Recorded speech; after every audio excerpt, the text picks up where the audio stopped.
Olá, saudações a todos, um feliz 2022, estamos iniciando uma nova jornada, um novo ciclo e como sempre eu convido vocês para que nós possamos fazer a nossa prece, elevando o nosso pensamento até Deus, nosso Pai, Jesus, nosso Mestre, agradecendo por estarmos novamente juntos, tentando aprender, principalmente refletir sobre os ensinamentos de Jesus e as transformações que são necessárias para que nós possamos seguir as pegadas do Mestre, já que Ele é o caminho, a verdade e a vida.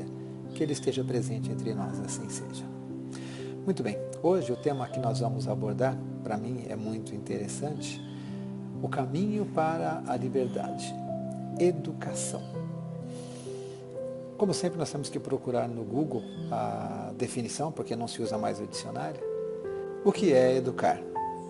Educar é a ação de promover a educação que compreende todos os processos institucionalizados ou não que visam transmitir determinados conhecimentos e padrões de comportamento a fim de garantir a continuidade da cultura de uma sociedade.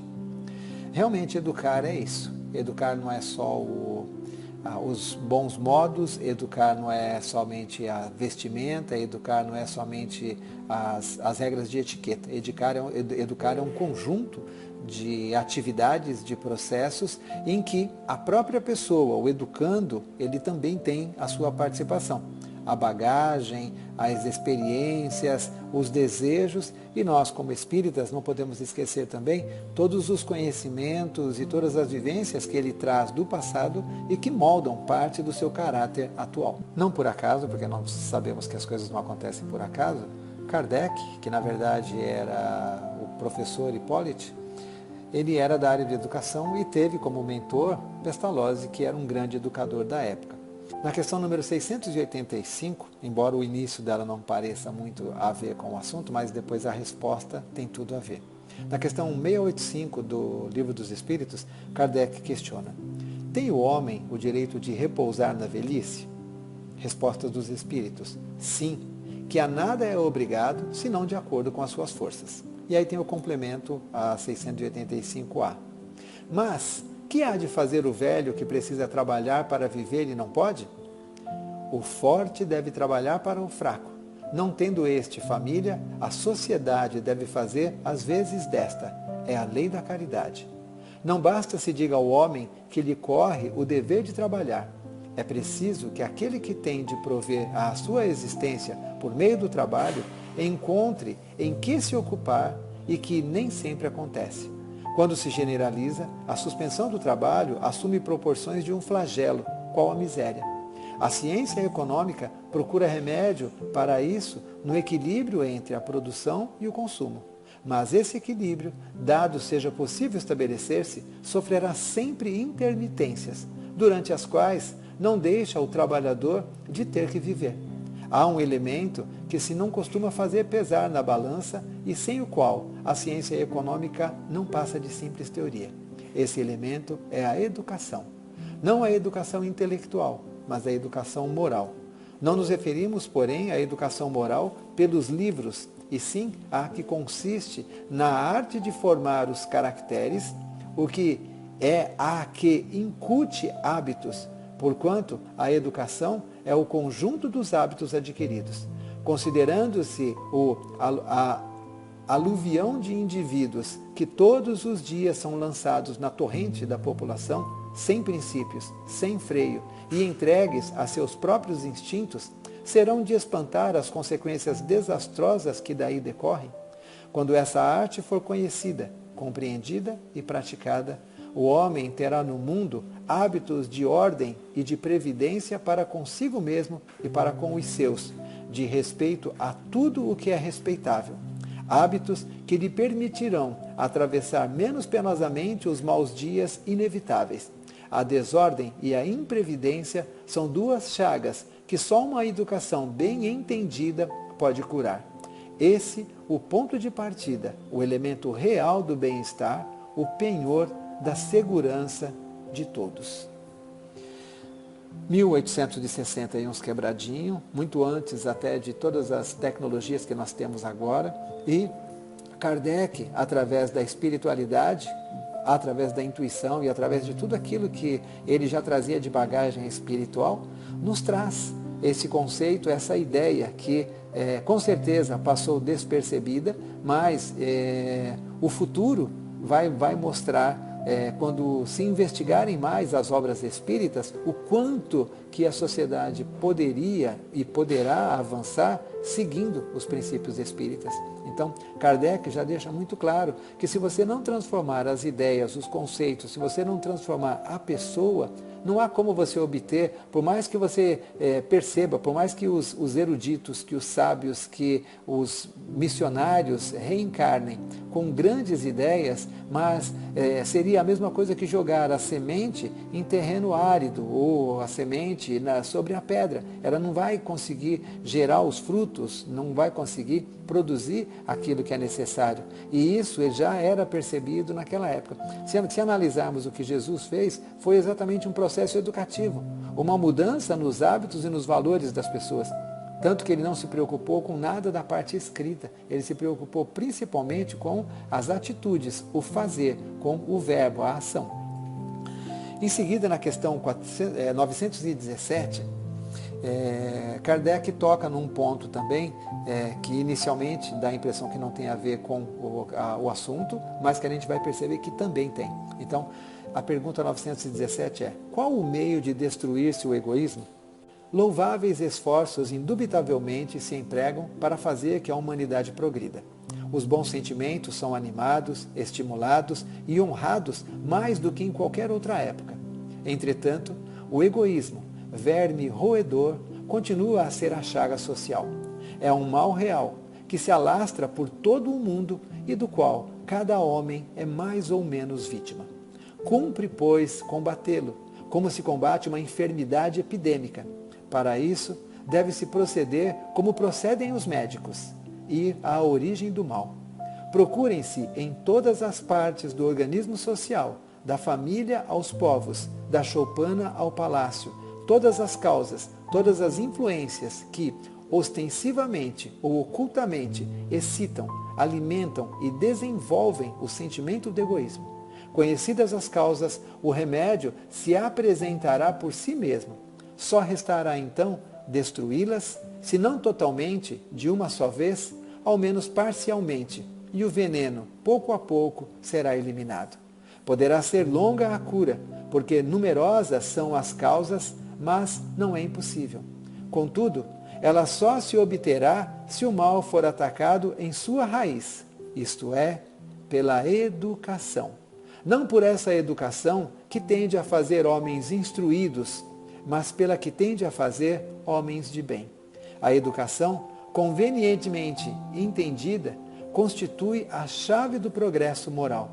Quando se conhecer a arte de manejar os caracteres, como se conhece a de manejar as inteligências, conseguir-se-á corrigi-los, do mesmo modo que se aprumam plantas novas. Esta arte, porém, exige muito tato, muita experiência e profunda observação. É grave erro pensar-se que, para exercê-la com proveito, basta o conhecimento da ciência.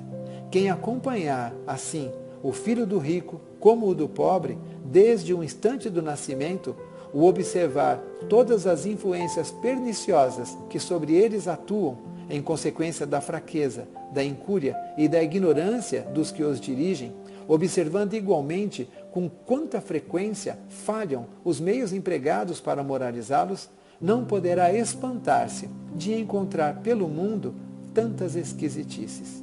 Faça-se com o moral o que se faz com a inteligência e ver-se-á que, se há naturezas refratárias, muito maior do que se julga é o número das que apenas reclamam boa cultura para produzir bons frutos. Eu acho que essas duas falas de Kardec resumem toda a importância da educação na formação do ser humano, na formação da humanidade. E somente através da repetição, somente através da cópia dos hábitos, das atitudes, dos valores, dos pensamentos, das falas, é que nós conseguiríamos fazer com que as pessoas, repetindo as coisas boas, elas aprendam. A história, o mundo e a observação nos mostra que só se aprende pela repetição. Nós não temos facilidade de aprender alguma coisa somente pelo contato que nós temos teórico com ela. É preciso, mesmo teoricamente, ler várias e várias e várias e várias vezes. Quantas vezes nos deparamos no Evangelho com determinadas partes que a impressão que nos dá é que nunca lemos aquela página. E com certeza todos nós, mesmo que aleatoriamente, já lemos diversas vezes o Evangelho segundo o Espiritismo, já lemos várias vezes o Livro dos Espíritos, já lemos várias vezes a Gênese. E mesmo aqueles capítulos que nós iniciamos e percebemos que já havíamos lido no passado, mesmo este capítulo às vezes nos mostra algumas partes que não havíamos nos atentado anteriormente. Então, da mesma forma que nós hoje copiamos os comportamentos errados das pessoas, muitas vezes nós dizemos assim, eu não perdoo porque ele também não me perdoa. Mas se eu não comprar aquele celular que não tem origem, outro vem e compra. Mas se eu estacionar no lugar certo, outro vai estacionar naquela vaga errada. Então, nós vamos copiando os comportamentos errados e justificando o comportamento errado com o próprio comportamento errado do outro e o outro justificando com o nosso. A partir do momento em que todos nós tivermos o conceito de fazer o certo, a ideia será que todos copiem o certo. Haja vista que quando nós assistimos a história, uma biografia, ou lemos um livro que conta as boas atitudes de alguém, aquilo nos empolga de tal forma que a vontade que dá é de ir e fazer a mesma coisa. Você assiste um vídeo onde você vê alguém dando comida a uma pessoa que está faminta, onde você vê alguém levantando alguém que está caído, onde você vê alguém dando um exemplo de um ato de caridade e sem esperar nada em troca. Tudo isso nos move, tudo isso nos faz pensar dentro do nosso coração para agir da maneira certa. Eu tenho certeza que a maioria de nós, se não todos, quando ver hoje uma nota perdida na rua, um dinheiro, o primeiro movimento nosso será de procurar o proprietário. Não será o de esconder o dinheiro e tentar obter uma vantagem que é ilícita, para pegar alguma coisa que não nos pertence. Eu digo a maioria de nós. Não podemos dizer ainda que são todos e nem que são todas as situações. Mas já existe esse movimento. A ética, que hoje é uma palavra que está em voga e que também é extremamente importante para a transformação do ser humano, a ciência e a religião, elas têm conseguido muitas coisas, muitas transformações, mas elas estão trabalhando em processos separados. A ciência buscando o desenvolvimento da intelectualidade e a religião buscando o desenvolvimento da moralidade. O Espiritismo veio juntar, veio unir as duas ideias para fazer com que a inteligência ajude a desenvolver a moralidade e a moralidade ajude a desenvolver a inteligência da maneira correta. Hoje, nós temos certeza absoluta que nós temos homens com capacidade intelectual para resolver milhares de problemas. Se os grandes pensadores, se os homens de maior natureza empreendedora se unissem e resolvessem acabar com a fome e acabar com o sofrimento dos que têm menos, a certeza absoluta que eles teriam capacidade de fazer. Mas nós vivemos ainda numa sociedade onde cada um tem propriedade sobre determinadas coisas.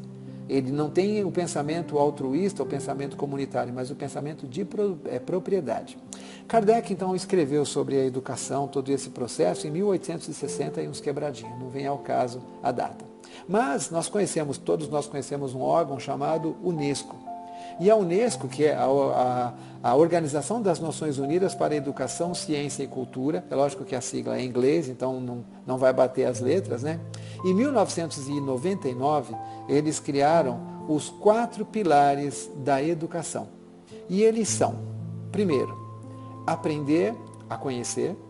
Segundo, aprender a fazer. Terceiro, aprender a conviver. E quarto, aprender a ser. Aprendendo a conhecer, nesse pilar da educação, o indivíduo, o ser humano, ele vai aprender a construir conhecimento. Hoje nós ainda temos, eu tenho alguma experiência na área de ensino, eu trabalhei durante 1 ano numa escola da rede pública, dando aula para antigo ginásio e colégio, aula de matemática. Eu trabalhei durante 4 anos dando aula no nível universitário para os cursos de administração de empresas e para os cursos de tecnologia em processamento de dados. E trabalhei com evangelização infantil trabalho até hoje, na verdade, com evangelização infantil há mais de 20 anos. E dentro desse processo de educação, eu percebo que os alunos, eles ainda têm o grande hábito de aguardar o conhecimento pelo professor. Eles não encaram o professor como alguém que aponta o caminho, mas alguém que traz tudo aquilo que é necessário. E o professor, ele é um coordenador de conhecimento. Ele não é exatamente a fonte de todo o saber. A parte do professor é justamente ensinar o aluno a aprender. E por isso eles colocaram, então, como primeiro pilar, ensinar a pessoa a aprender a conhecer, a aprender a buscar o seu próprio conhecimento, a construir o seu próprio conhecimento. Porque todos nós somos um pouco autodidatas. Eu costumo brincar com as pessoas, né, que eu me considero um autodidata. Eu sou um ignorante por conta própria. Mas é uma brincadeira, quer dizer, todos nós somos realmente autodidatas, mas não ignorantes por conta própria, e sim construtores de conhecimento por conta própria. Porque quando a necessidade surge, nós buscamos o conhecimento e a forma de resolver o problema. O segundo pilar, que é aprender a fazer, na teoria nós já estamos conhecedores de muita coisa, mas e fazer aquilo no dia a dia? E o principal, repetir aquele processo constantemente. Eu me lembro que nos tempos da faculdade, quando os grandes palestrantes, os grandes expositores vinham na nossa sala de aula, grandes em termos, né? Não tão famosos assim, mas que estavam teoricamente acima de nós, simples alunos do nível universitário. E eles vinham para trazer ideias inovadoras, conceitos que ainda não haviam sido aplicados e que, numa primeira instância, pareciam coisas do outro mundo. E eu lembro que havia entre os redatores, os escritores da época das revistas de economia, de administração, sempre havia o questionamento que era assim: quando o expositor acabava a fala dele, você perguntar para ele, onde que você já aplicou isso e que está funcionando pelo menos há 5 anos? Porque ter uma ideia mirabolante, ter um pensamento, desenvolver uma metodologia, é muito simples. Agora, colocar aquilo em prática, corrigir as falhas, fazer os acertos que é necessário, é preciso um pouco mais de trabalho, é preciso determinação e é preciso perseverança. Eu acho que todos vocês que participam das casas espíritas, provavelmente somente espíritas, terão paciência de ouvir essa palestra, e vocês sabem o esforço e a dificuldade que é para que você possa iniciar e concluir um trabalho. As turmas dos cursos que nós começamos, quantas que iniciam com 30 e terminam com 4 ou 5? Porque as pessoas, à medida que vão encontrando dificuldade, elas não buscam sanar as dificuldades, mas elas buscam desistir do caminho que estão seguindo. E isso acontece também no ensino fundamental, no ensino médio, no ensino universitário, na pós-graduação, no MBA, em todos. À medida que vai surgindo a dificuldade, grande parte das pessoas começam a achar justificativas para desistir do conhecimento. Então, aprender a fazer é muito importante. O terceiro, que é aprender a conviver, todos nós necessitamos uns dos outros. Ninguém hoje é capaz de, sozinho, adquirir tudo aquilo que é necessário para a evolução. O homem necessita que alguém esteja plantando para que ele tenha condições de se dedicar à literatura, ou à arte, ou à administração, ou à economia. E a mesma coisa o inverso, aquele que está preocupado em plantar, talvez ele não tenha tempo de se preocupar tanto com a educação, com a criação de livros, cada um vai ter que usar o seu tempo livre para aprender algumas das coisas que não tem habilidade, e essa convivência vai nos fazer também exercitar a parte dos sentimentos e da moralidade que nós temos que desenvolver. Sozinhos é muito fácil para nós termos paciência, tolerância e tudo aquilo que é necessário, porque você só tem que tolerar você mesmo para poder atingir a sua evolução moral. Agora, quando você começa a conviver com as pessoas, você afeta os sentimentos delas, os valores delas, os hábitos delas, e elas afetam os seus também. E aí você vai começar a exercitar na prática tudo aquilo que você já teve na teoria. E por último, o aprender a ser. É preciso que nós tenhamos uma visão exata de exatamente do que é que nós somos.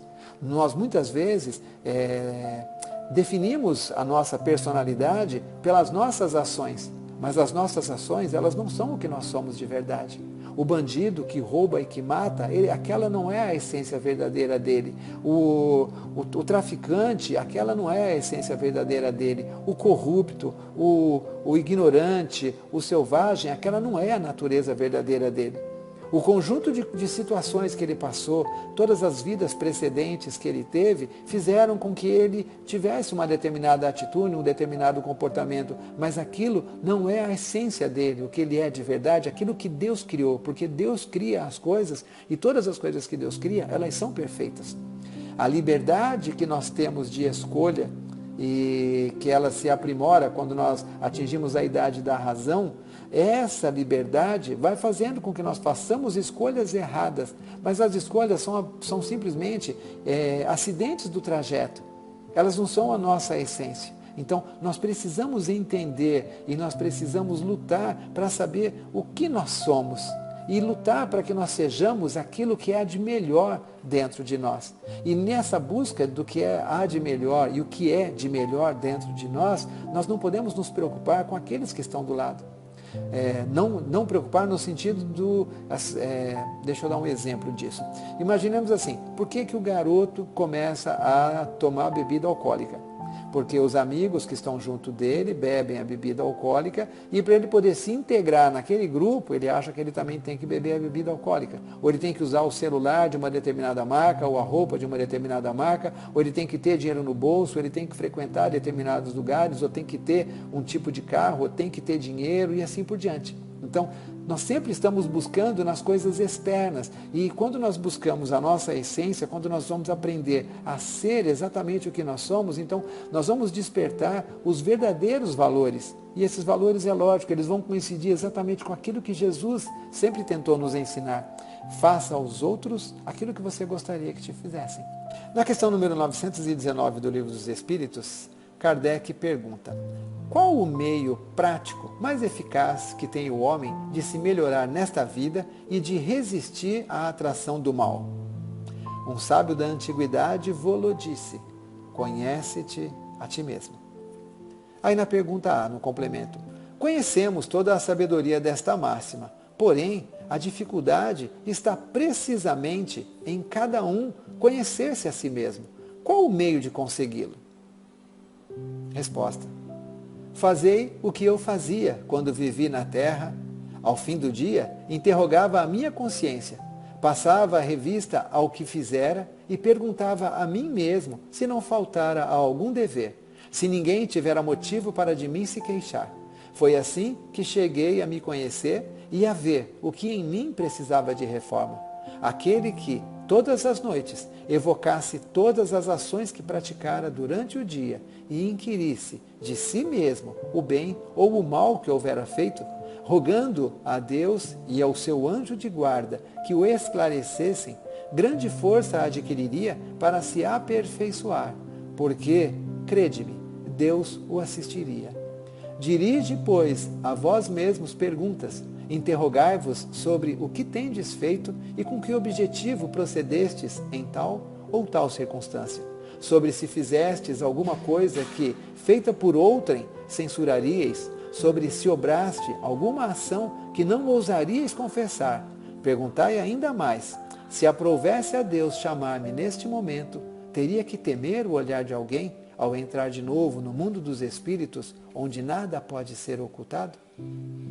Essa é a grande pergunta para todos nós, não é? Repetindo: se aprovesse a Deus chamar-me neste momento, teria que temer o olhar de alguém ao entrar de novo no mundo dos espíritos, onde nada pode ser ocultado? Nesse questionamento que nós temos que fazer a cada dia, no final do dia, das ações, das atitudes que nós tivemos, nós precisamos pensar sempre no seguinte sentido: não importa as justificativas, e sim as minhas atitudes.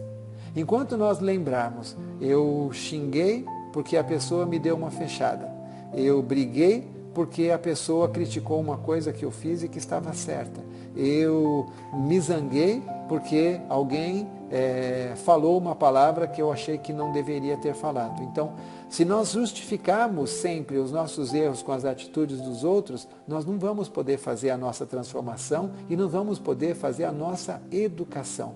Então, é preciso que nós pensemos qual foi a nossa parte. Nós temos que apagar a parte do outro. Jesus, em momento algum, tendo todo o poder e o conhecimento que tinha, utilizou o seu conhecimento e o seu poder em benefício próprio. Se ele quisesse, com certeza ele teria escapado do caminho onde ele foi preso. Se ele quisesse, ele poderia ter se isolado de Judas e não ter participado do processo da traição que foi feito. Mas ele cumpriu exatamente a vontade do Pai. Ele não utilizou de nenhum dos recursos em benefício próprio, além do exercício da bondade, do amor, do perdão e da caridade que ele apregoou. E até o último momento, e eu já repeti isso várias vezes em palestras, até o último momento, ele ainda foi capaz de dizer: Pai, perdoai-os porque não sabem o que fazem. Ah, se tivéssemos aprendido isso naquela época, não é? Então, meus amigos, reflitam, estamos iniciando um novo ciclo, um novo ano, que é tão bom para as renovações, para os planejamentos, e vamos nos planejar, vamos buscar a cada dia refletir sobre tudo aquilo que aconteceu e ver o que podemos melhorar.